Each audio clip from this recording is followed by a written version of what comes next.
Halo semua, selamat datang kembali di channel ini. Video kali ini kita menayangkan berita yang dimuat oleh klikpendidikan.id di mana memberitakan terkait dengan sistem kontrak P3K sesuai dengan undang-undang terbaru. Informasi selengkapnya ditonton secara lengkap video ini.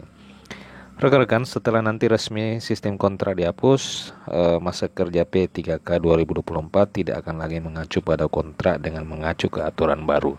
Ini menjadi harapan para tenaga honorer, khususnya tenaga honorer yang sudah diangkat menjadi P3K, walaupun mungkin menjadi harapan juga bagi tenaga honorer yang memang disiapkan untuk diangkat menjadi P3K.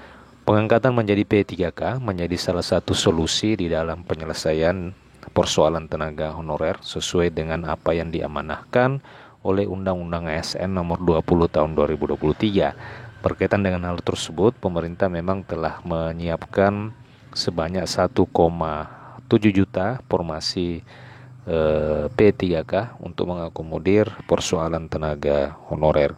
Rekan-rekan sekalian, harapan kita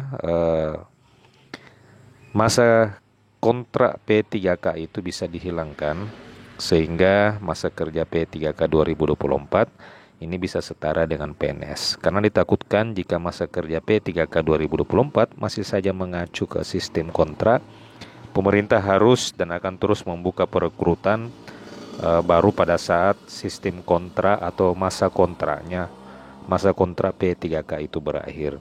Dan hal ini tentu akan membuang-buang waktu dan biaya yang tidak sedikit. Lalu masa kerja P3K dengan sistem kontrak itu dihapus telah mendapatkan dukungan penuh dari kalangan ASN maupun honorer. Tidak hanya itu, salah satu pejabat kementerian, Dirjen Guru dan Tenaga Kependidikan Nunuk Suryani juga sangat mendukung atas masa kerja P3K 2024 ini dengan kontrak 1 sampai dengan 5 tahun itu akan dihapus. Bahkan Dirjen Nunu telah mengajukan penghapusan masa kerja atau masa kontrak P3K dengan kontrak sampai 5 tahun ini kepada Kementerian Pendayagunaan Aparatur Negara.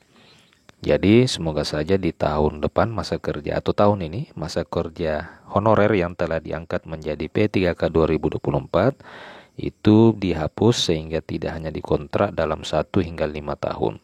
Lalu jika sudah resmi dihapus, maka masa kerja P3K 2024 akan mengacu pada aturan mana sesuai dengan peraturan yang telah diteken oleh Joko Widodo, yakni Undang-Undang ASN Nomor 20 Tahun 2023. Disebutkan bahwa memang masa kerja P3K 2024 itu ditetapkan sesuai dengan batas usia pensiun.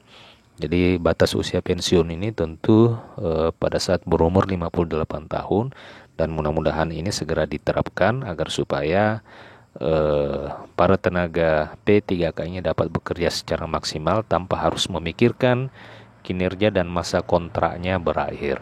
Demikian berita kali ini. Bagaimana tanggapan? Apakah ada pertanyaan dan tanggapan dari rekan-rekan sekalian? Silakan tuliskan di kolom komentar video ini. Terima kasih, sampai jumpa di video berikutnya.